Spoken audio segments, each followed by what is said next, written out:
Ghost Hunting in New England, your favorite spooky podcast.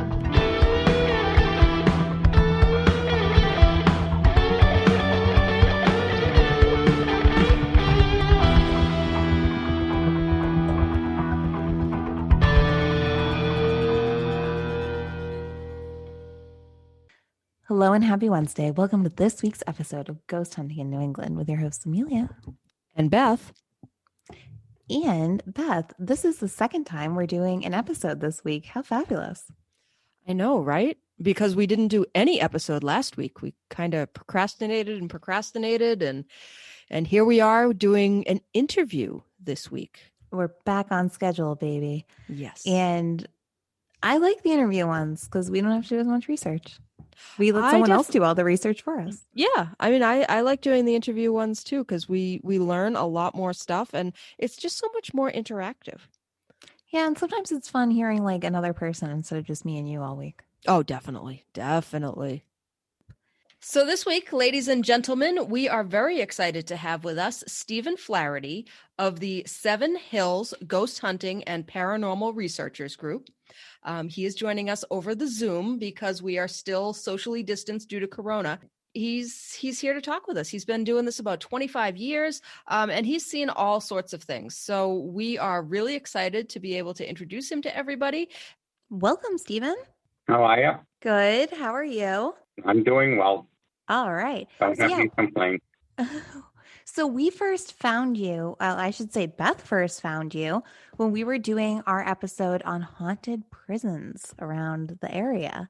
Mm-hmm. And you guys had investigated Rutland Prison. We saw that you work sometimes with a doll, and we were very kind of interested in that idea of using the doll. Beth, you can probably explain a little better. But oh no, I would like Stephen to explain about how he uses that Raggedy Ann doll, because I was blown away in the article when it talked about it. I thought that it was such a great idea. Well, okay, I want to start first by telling you I had received the doll and I had a ghost hunt that night, and it was a public one. So here I'm walking across the street and I have a doll in my hand. Now I'm a 300-pound person and I stand about 6 foot. So here's this 6 foot, 300-pound guy walking across the street, and everybody's looking at the guy with the doll. It's a Raggedy Ann doll, and it's what they call a target instrument. Okay, hopefully it will bring out the kids. And I mean, it's sad to say, but there are kids that are spirits, but it seems to bring those out. And they have them of all kinds of things. I got a Raggedy Ann doll, but I've seen them as puppies, and I've seen them as teddy bears, and and I mean, there's just a whole list, but it's a K2 meter. So in the K2 meter is that gray box that everybody carries that supposedly tells you when the spirits come around. Mm-hmm. Well, this is the same thing. Her arms, her belly, and her head will light up a blue light if something comes by and touches it. So, I mean, like I said, it's a pretty neat thing. Okay. And did you rig that up together with the lights? No, I bought it off one of the companies. And it works? Oh, yeah. Do you think it works as well as just your regular run-of-the-mill K2, or would you say it works even better? Well, depending on what you are. I think it catches a lot of the activity of kids, that are just, hey, look, this is neat. I can play with the doll. And, that's what I walk in saying. You can play with the doll, go touch it. And, and a K2 just works on everybody. So, Right. Regular K2 thing just works on everybody. This is just a trigger item. It's a thing that will catch the attention of children that are spirits. Mm-hmm. Like I said, it's sad to think about that, but it happens, Mm-hmm. It makes total sense once you stop and actually think about it. Oh, absolutely. Especially kids who would have passed and maybe they had a Raggedy Ann doll themselves. Yeah, that's a Raggedy Ann doll for a long time. Like I said, they're coming up with all kinds of things. Now, see, I've been at hospitals. My sister that works with us once in a while, she's a nurse. So she'll bring a stethoscope and she'll bring like a syringe or something. And we lay those out because, again, it catches the nurse's attention. If there's something that they go, oh, look, that's something I used to use. And see, now I told her about the doll when I first got it. I brought it across the street. Well, when I set it up later that night, the doll was thrown off the table twice. So I think was somebody, one of the kids tried to take it. He wanted it on the floor to play with it. He Yeah. didn't want it in the center of the table. So, I mean, that's kind of what we figured it was for. Yeah, that's I had never considered that. The idea that there could be just everyday objects here that are just attracting the different spirits' attentions based on what they did in their real lives. Yeah, It's an incredible thought process that must have brought that forward for people. How did you originally get into paranormal ghost hunting? Were you like us, like as kids, it was just fascinating, or? Yes, it was just the macabre. I liked the macabre. I never had anything happen to me while I was a kid, or I never had any like real spirits ever come bother me or anything. It was just I liked the horror movies, and I had a friend that was a ghost hunter, and he said, why don't you come with us, and I'll show you something neat. And it was, I said, it caught my attention.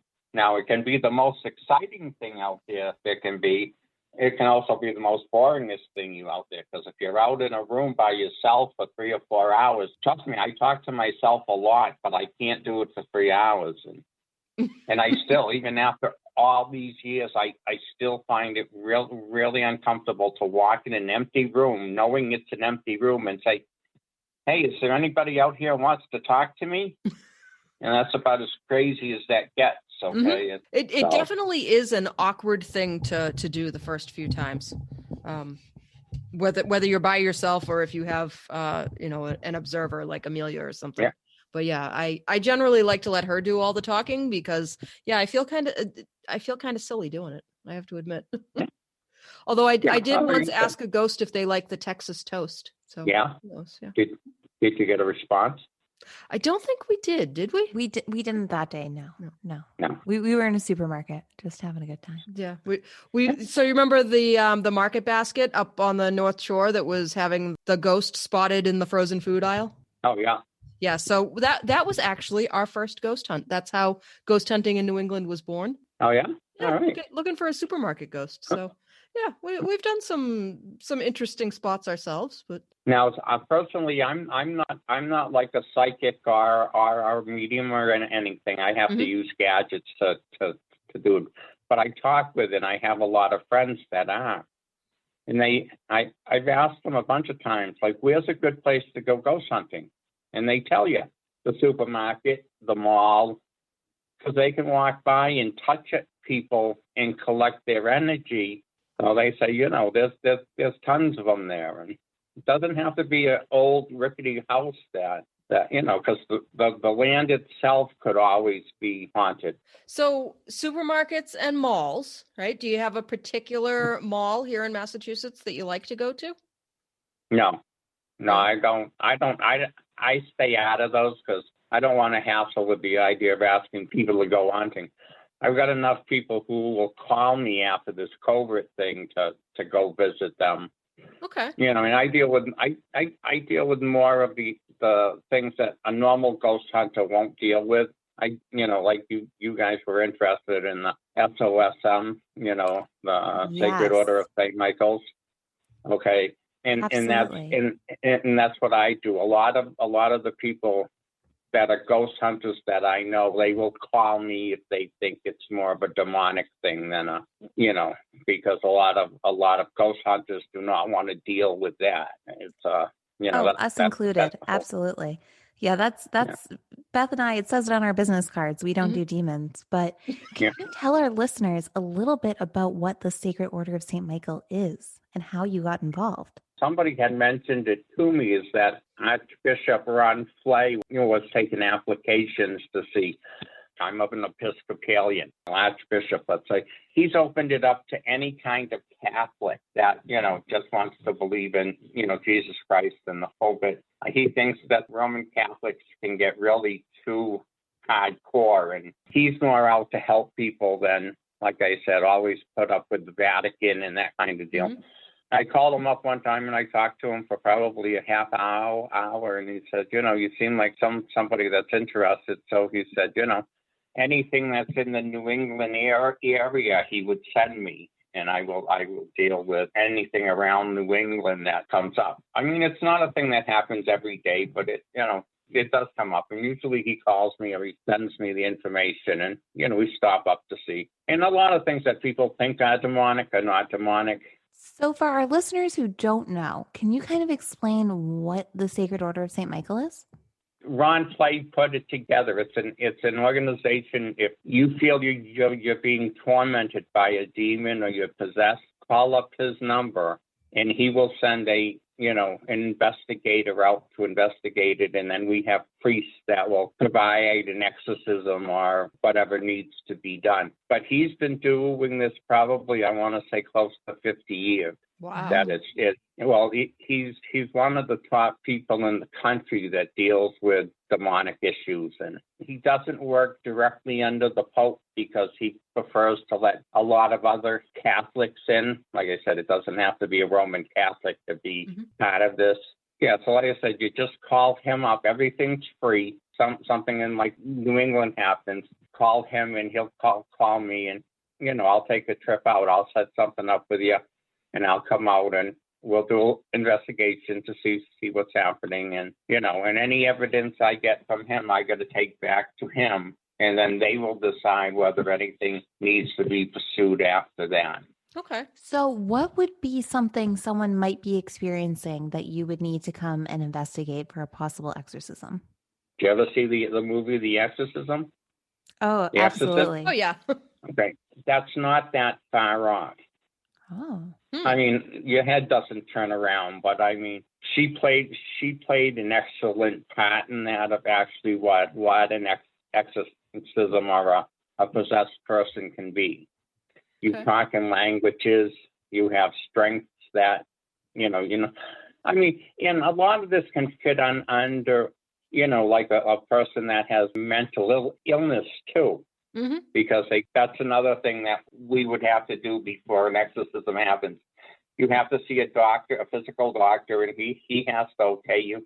You have to see a psychiatrist, and they have to okay you that you're not crazy. Then after all that kind of stuff happens, then there are certain things that I have to get for the church of proof that you can talk in tongues, you can move something. An exorcism is usually never done in somebody's house because you don't want to bring the fight to their house. So it would normally be done inside the church somewhere. And when it happens, you're given a bed, you're given a little table, and you have the stuff the priest brings with him. And that's it. Because again, you don't want things flying around and hitting you. And if it's a woman, you would have probably 4 or 5 other women with you that could hold her down and deal with her from getting up out of the bed and that kind of stuff. If it's a guy, it's the same thing. You have 4 or 5 guys just hanging around to keep, but an exorcism would be performed. And you really should never talk to a demon, okay? You shouldn't be asking them questions like you're ghost hunting. Okay, you should leave it up to the priest, and really all the priest does is he goes in and he has his ritual of prayers that he goes over and over and over again. Mm-hmm. And of course, it's holy water and the crucifix. And okay. And so after somebody has been through an exorcism, have you been there I assume you've been there to witness a great number of them, yes? Yes, I have. I have been in the background. I'm the one that runs the camera type deal. I'm not involved with anything that deals with the actual event because it's like I said, it's a very deep ritual thing. Yep. So after the completion of the ritual, right? I'm sure that there are sometimes the ritual works and sometimes it doesn't work. How would you kind of tell at the end? Like, is it like an immediate sort of the person's like, oh my goodness, I am like all better and I feel all myself again, or is it something different? Usually it's something that the house, when you go in and, the part of the church where you go in, she's very, she or he is very, you could almost feel energy. Mm-hmm. Okay, there's just a big amount of dread to the room. Usually if something has worked, that kind of seems to lift. Supposedly, Mother Mary will come by and leave rose petals. Supposedly she will walk by and you'll smell the vapor of roses. And that's supposed to tell you that she's come by and she's helped her part out. Does that always work? No, you can get all that kind of stuff and you can all go home and thinking it worked in the whole bit. And a couple of days later, you're back there again, starting the whole thing over again. Okay. And exorcism can last up to a 20-minute session of prayers to months and months and months of doing this over and over and over again. Wow. I mean, nothing. Wow. And well, it takes you, if you called me up and said, you think, your brother is possessed, it would probably take close to 2 years from the time I get there and I started investigating to the idea that the Vatican would actually okay it. Because like I said, you got to go see a doctor and you've got to have, all this stuff that has to happen. Yep. The church doesn't just walk in there and say, okay, I'm here to help. The church wants you to do exactly what they ask you to do. Because like I said, things can go wrong. And if things go wrong, it can be really tragic. Right. Not good. It's never happened to me, but also I want to say in the 25 years or so, I brought 3 things back to the church that I couldn't feel I could deal with. Okay. So, I mean, Okay. It's not like something that shows up all the time. Okay. It's few and far between on at least my part. Mm-hmm. Okay. I can do what they call a deliverance prayer. And that's actually in the Bible. Jesus gives everybody the right to perform an exorcism, to rule out the devil or the bad. It's really just a set of prayers that you say, and that's all a deliverance prayer is. But it is an exorcism. Okay. Okay. Now, do you guys know when you're baptized, the prayer that is said over you at the baptismal is an exorcist prayer? You're being exorcised as they baptize you. Interested. No, I did not know that. You guys didn't know that? No. You're born into sin, okay? And for the church to feel that you are cleansed and all set, they actually perform an exorcism prayer over you when you're baptized.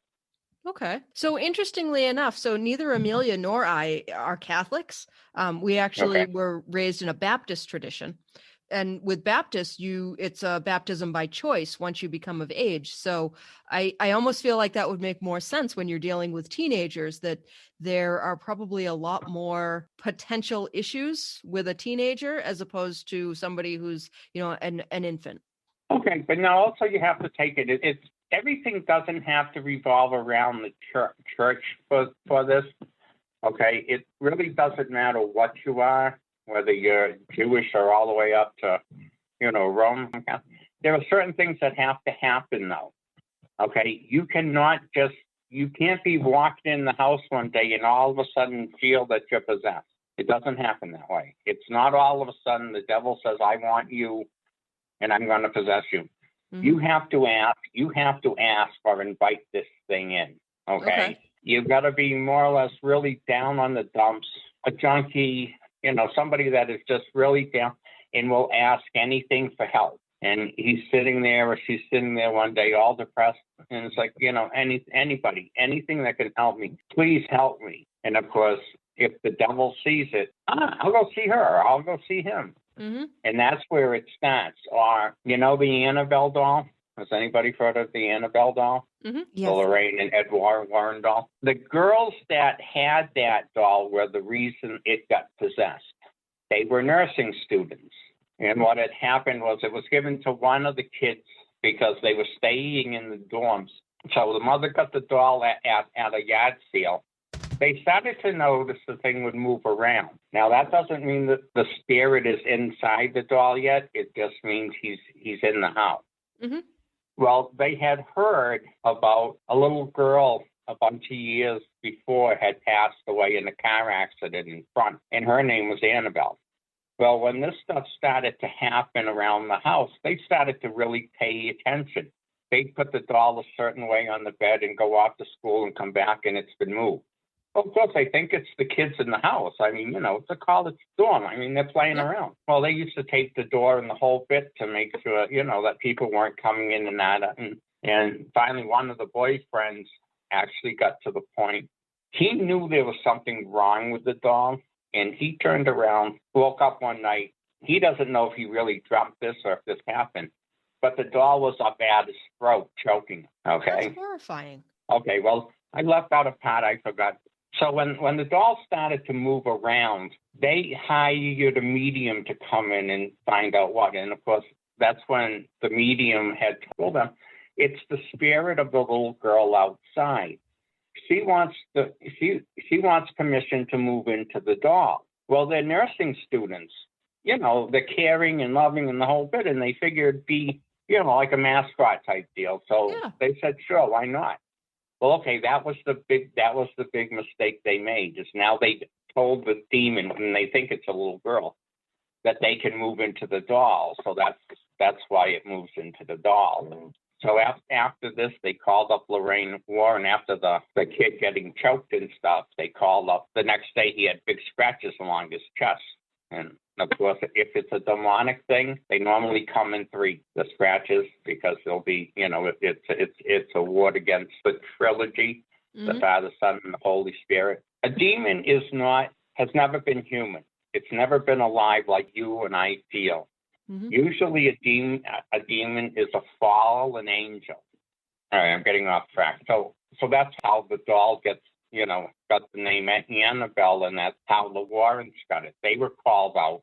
They called some priests, and they had the place exorcised and the whole bit. And Lorraine and Ed took the doll home.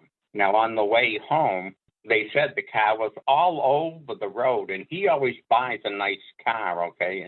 But I guess he stopped, he got out, and he blessed it with holy water, and after that, the car was fine. They got it home, and they put it. Here's something I bet you don't know about the doll. Did you know the doll came with a black cat? I did not know I've never heard that. No. Okay, when Ed and Lorraine Warren he put it on a chair beside his desk. And every once in a while, he would say he'd turn his head, and here's this black cat that just appears in front of the doll. And he'd walk around Ed's office, and he'd take real notice of the books he's reading, because usually Ed's into every macabre thing there was. And he'd stop, and then he'd walk back in front of Annabelle, and he'd just disappear. Wow. And a lot of people don't know that part about it. You know, the cat did come along with them. You ever go into Lorraine and Ed's museum, their basement? We unfortunately haven't had a chance to go. No, they passed away now. And Right. I don't know what's happening to the museum, because when I knew Lorraine said everything was going to be shipped to England and put into another museum. With his son-in-law, I don't know what they're really deciding on doing. But that was an interesting place to be. I told Lorraine said she would never spend after 9 o'clock in the basement. She wouldn't be in that, not for anything. I told her I'd go down and sleep the night, and I ate in there anytime she wanted me to, and she'd never let me. So how did you meet the Warrens? They've always offered learning sessions, and, you know, they started to teach as soon as they became really popular. And like, again, it's like, you know, I just knew people that were saying, hey, you know, you should join this. And it's like, you've never met any nicer people in the world. Okay, you really haven't. Lorraine's the sweetest woman I've ever met, besides my girlfriend. You know. Nice save. But no, I mean, like I said, she's just a very holy, loving person, and you know, they'll drop everything. They can have a dinner for Thanksgiving, all set to go in the whole bit, and they'll run out the door to go help somebody. I mean, that's how much they were out to really help people. It wasn't the idea of a ghost hunt or anything. It was to help. And like I said, that's what I kind of hope I take after a little bit, is I'm out to help the people I can. Okay, I've done the ghost hunts. I've seen that kind of stuff. Okay, it's good and dandy, and okay, but now it's to help the people. I mean, I walked into one, and they were some Indian people, and most of them didn't speak English. Okay, but the daughter had called and asked us to come out, so we came out. It was me and a buddy. I took pictures, and you see these little orbs around her. My friend did. We have a little ritual we do with sage and you know, oils and stuff. So he burns this stuff over, and I turn around and I take pictures afterwards.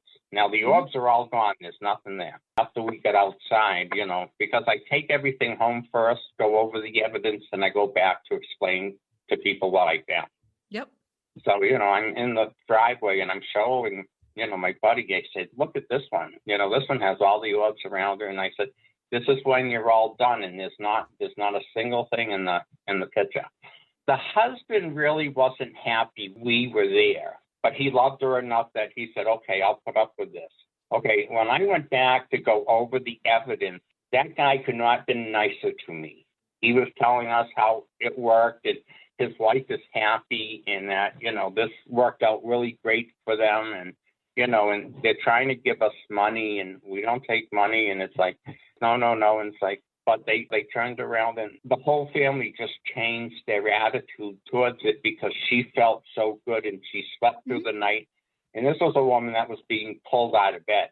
She would be pulled out of bed in the middle of the night and that kind of stuff. And so they were very appreciative of you coming over. They were very happy that we came in. And like I said, when you kind of showing up, you kind of thought it was something a little bit different, that they weren't happy with us. So as you talk about like Annabelle and the Warrens and all this different haunted stuff, do you and I was just thinking more about like their basement, what kind of like haunted objects have you found? Like, is it just people who can be possessed? Can objects be possessed? Do you guys ever exorcise homes? On my desk, I actually have a bunch of the things that I've taken away from people. And a lot of them are like the Ouija boards. And there's some other different boards that, people buy. And, but there's a lot of dolls that I've gotten and things like that. That anything really, I think, can become possessed. Not possessed maybe, but attached. It has an attachment to it. It has a spirit that follows it around. Pictures and pianos and, and anything. I mean, they seem to talk about anything. That makes sense. And like I said, the more you talk to people, they'll turn around and say, oh, yeah, well, I found this little charm that, under the bureau, behind the desk, and in this crack. And as soon as I took it out of the room, they never had a problem again. And it's just whoever it belonged to wasn't leaving it there, and they wanted somebody to find it. And that's, of course, you must have seen the Haunted Collector, the TV show, The Haunted Collector. Mm-hmm. That's actually Ed Warren's nephew. I always say Frank Zappa. It's not. John Zappis is the Haunted Collector, and that's Ed's nephew. Cool. So you had mentioned in one of your emails to us, we found you through researching the Rutland prison camp, and you had mentioned that there is some activity out there that you've been called into work around. And can you tell us a little bit about what's going on out there? I teach a class, it's like kind of a nightlife class type deal. It's I go in kind of a question and answer period, and then I take them on a little ghost hunt. So I take them up to the Rutland prison camps because the root cell is really nice. If it's raining out, you can go in there. If it's a nice day, then you can walk. But there always seems to be some activity there. Okay. And have you guys been there? Have you guys been to the Rutland prison camps? Have you seen the pictures of the place? Mm-hmm. There's a quarantine box building. Behind that, there's a tunnel, and kids have been doing black magic and Satan rituals there. And they have brought up a black shadow that I see pretty much every time I come up. Wow. And it's like, and it's just, I've tried to get rid of him and he just doesn't seem to want to go. I probably can have gotten rid of him, but then kids come up the following Friday and do their rituals again, and, he's back. So, I mean, it's just not a place that I would send people to hassle. Okay. Have you talked to him? So, have I talked to him? No, he's a demonic. So it's like I try to stay my distance, but there's again, it's like a deliverance prayer. There's a lot of prayers that you can be saying. He has, I would say, his base or his home is the tunnel that's right there. So I sit on the edge of the tunnel and I repeat the prayers over and over again. And usually when I go, you can kind of feel that it's an easier place around. But again, I just don't know if, he's moved on. He probably likes it there. He has people that will give him attention. Mm-hmm. But now, it was a prison for a very short time. Did you guys know that? It was a very short prison. Then it turned into a TB hospital. And the reason you had guys like rapists and murderers up there was because it was a TB hospital.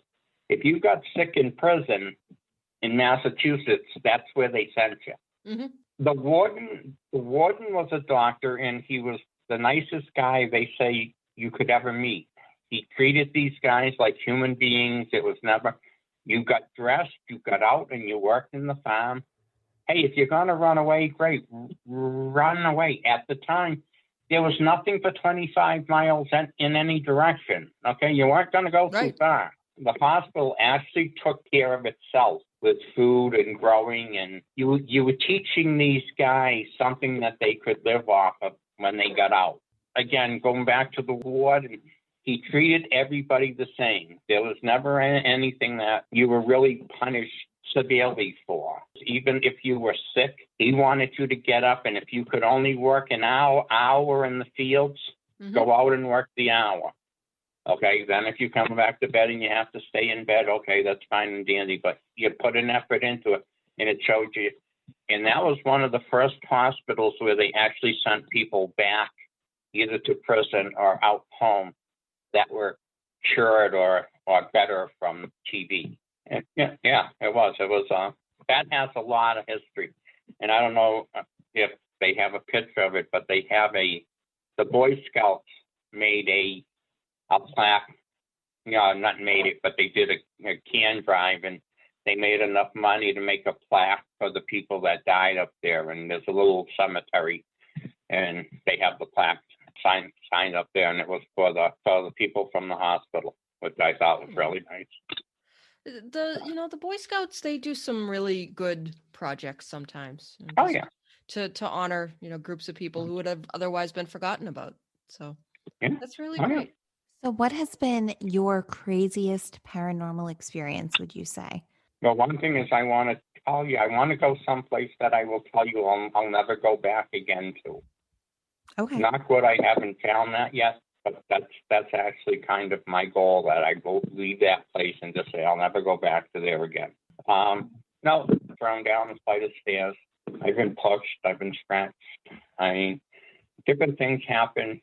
A lot of the times, I guess I'm still not to the point that I think everything is paranormal, because it's not. So if the thing falls down in the other room, well, if I'm not there to see it, okay, it fell down, okay? Things fall down all the time.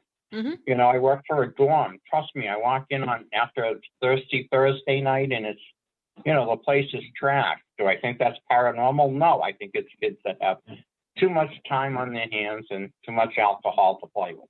Mm-hmm. If something happens, unless I'm right there in front of it and I see it, I still wonder if that was something paranormal, or if it was just, it's time to fall or move or whatever. I caught on camera and stuff like a pen that will move across the floor, or like I said, the one that felt the doll's been thrown off the table a bunch of times, I mean, I think those are really neat, but they're nothing that's overly scary to me. It's like, okay, I've had a shadow that follows me. Like when I go to work, he's always standing up at the corner by the stop sign, and he just stands there. Really? And he's probably been there for about 3 years or something. I picked him up somewhere, and he just doesn't want to leave, but he can't come into my house. Okay. I've had my house blessed and cleansed and the whole bit, and that keeps the spirits out. All right. So he just waits on the corner for you to go to work in the morning, and and he's at work a lot now. I guess he's getting a little more gutsier, because I'll open up a closet door or something, and all of a sudden I'll see him there for a second, and it's just that step back and okay. Mm-hmm. I believe things like that happen, and it's like I said, he probably just has no time on his hands, and it's like, yeah. I mean, I've never had anything amazing. Like Lorraine would talk that they did one house one time, and all of a sudden the guy went up into the freezer upstairs in the attic, and his blacksmith angle thing, the thing that he bangs on, that was upstairs in the freezer. All the food was taken out of the freezer, and this was put into and how they ever got it up there, they have no idea. Now that would be something that would be absolutely amazing. But then again, in my mind too, I could think, well, there's 4 kids and there's this. And they all want to, but, these kids are scared shitless. I mean, they didn't do it, but in my mind, it's just, well, you got to always think that this is what could be happening. A lot of people that will call you up to do work, to come out and help them, they really just want somebody to talk to. Mm-hmm. They want somebody to believe in what they're saying. They really don't care if you do a ghost hunt at their house, and they don't really care if the spirit stays there. They just want the idea of telling somebody that says, yeah, okay, I've seen that happen, or, Mm-hmm. wow, that must have been scary, and that you believe them and not you think they're crazy. Right. They just want their experience validated by someone else. Yeah. Yep. They don't want to go to work and tell their friends, and their friends are all laughing at them. It's like, It's true. We do a feature on this show. We call it Drive-By Ghostings for those people, right, who don't have anybody else that they can tell their ghost story to. So we have them send them to us, and we tell their stories. Yeah, I mean, that's just it. Like you said, they just want somebody that says, okay, yes, I've heard that happen before. Because when you say that, you've heard that before? And I said, well, something along that line, that this happened to that happened. They just want to know. So, I'm not crazy. Mm-hmm. But you take the good with the bad. I think that, of course, you get a lot of kids that'll call you up on a Friday night. Oh, man, I got ghosts that are flying around my house, and okay, get off of those kind of drugs and don't use them anymore, and you'll be okay. Okay, it's just some of the things you hear are just funny. Yep. Like, it's my grandma. My grandma's just floating all around the living room and all that. Yeah, where do you live? I'll come check that out. And, well, I don't want to tell you where I live. Okay, well, then I can't do anything to help you either. Okay? Right. Why did you call me? Just want us to talk about it? Sure, let's just talk. Just want to see if you'd invite yourself over. Like I say, I'm not out to change anybody's mind. Lorraine Warren always said, you may not believe until you haunt it yourself. You don't want to know a ghost hunter until you need one. And then when you need one, you want to know one. Mm-hmm. She also said there's no such thing as an atheist in a haunted house. Definitely not. They don't exist in foxholes or haunted houses. No, that's what I'm saying. That changes real quick. Right. Or jumping out of planes, right, Amelia? Mm-hmm. I have a funny story. I have one guy, he turned around and he bought a picture, and they told him the picture was haunted. And he's like, oh, yeah, okay, that must be pretty cool. So he brings it home, he puts it in his living room, and every once in a while the TV goes on and off, and every once in a while he hears something creaking in the oven. So he's thinking this is really, really cool. So he decides he's going to go out and buy another one, buy something else that's haunted. And I don't remember what it was. It was probably a bowl of something he put on the counter. So he brings this thing in. Well, guess what? The two of them don't get along. He turns on the TV. She turns it off. He moves this. He puts it back, and it just, he said, you got to come over and get these things out of my house. I said, I can't come over and get them out of your house. You've invited them in here. Right. Those pictures would have been there, and the other one would have been there, and they would have never met. This is your problem now. Now you have to try to figure out what to do with it. But yeah, I mean, you never invite things into your house. That's a really good point right there. How do you usually get phone calls from people? What do they usually want to talk about? I'll talk to anybody about it that, just to put mind at ease. That's awesome. And I think that's what a lot of people need too, is just somebody that has a little bit of knowledge about what they're going through, and just being able to calm them down a little and say, you're not the only person this has ever happened to, and give them some ideas and some strategies to try to flush out whatever that problem is. And you started off with the idea of, hey, is it hurting you? If it's hurting you, then I'll come out tonight and I'll check it out. Mm-hmm. If you're saying it's making noise or this or that, then my next question is can you live with it? Or do you really need it gone? And I mean, most people will say I can live with it if it doesn't bother me. Yeah. And then I just tell them it's like an apartment now.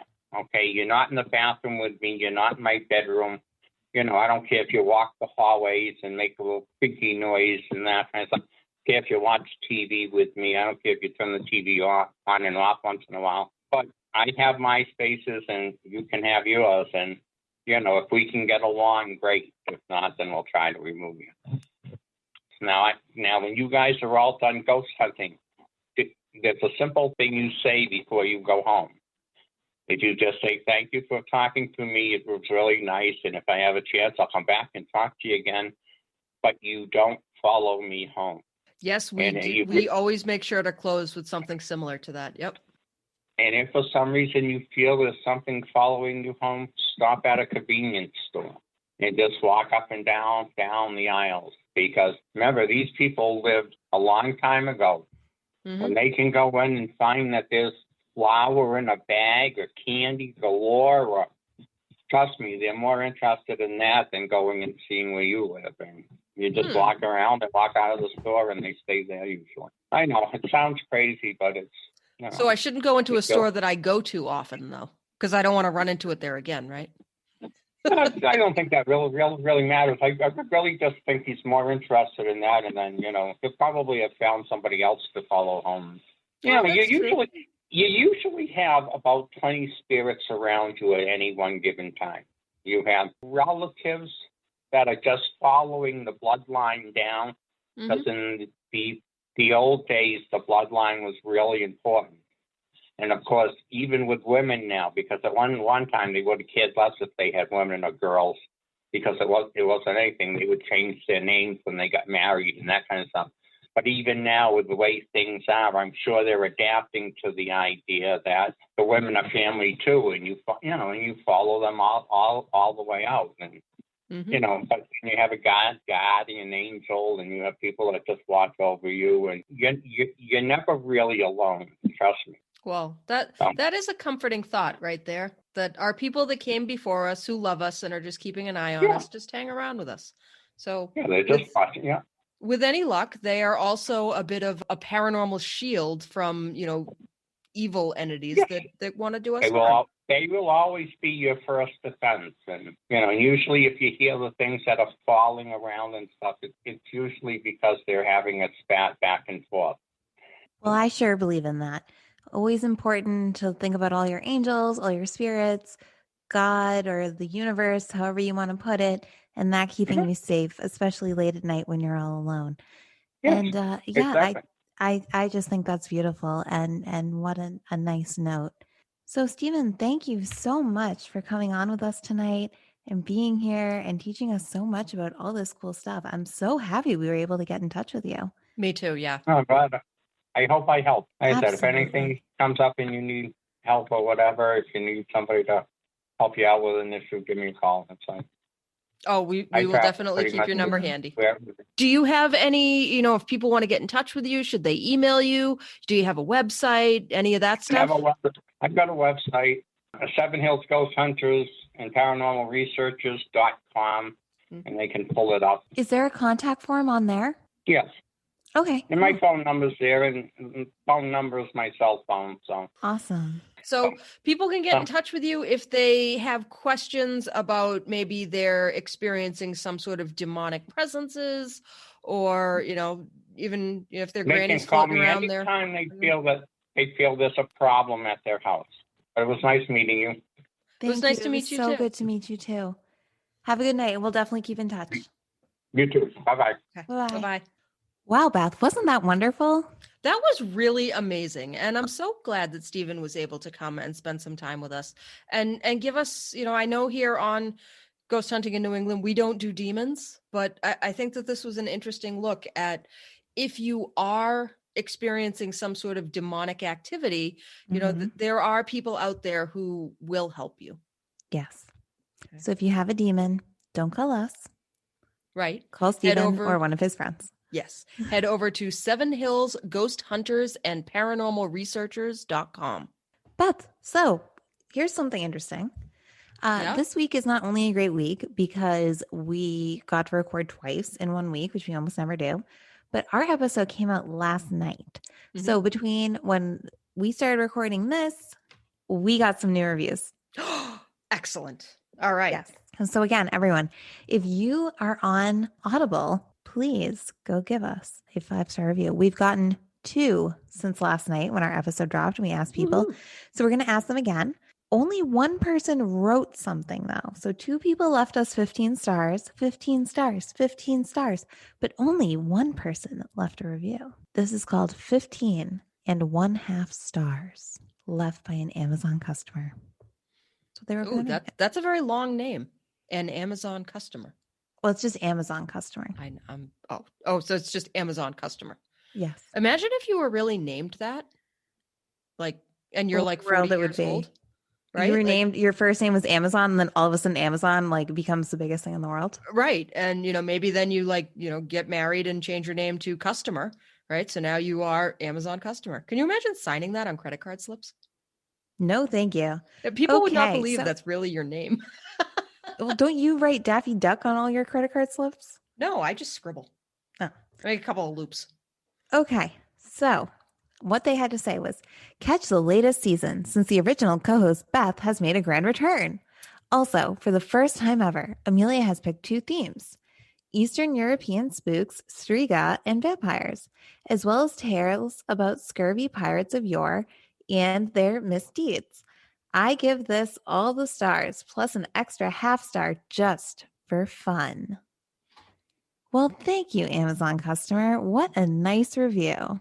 Yes, Amazon customer. That was fabulous. Thank you for noticing that I did return and that Amelia has definitely got a couple of themes going on this year. We're going to have to do a whole episode just on Amelia's pirates. A pirate episode? Sure, Yeah. no problem. And you're going to have to do it all in a pirate voice because I think that would make Amazon customer really happy. Well, if she requests it, we'll be sure to do it. Why do you assume? Mateys. It's not an assumption, but I could say he.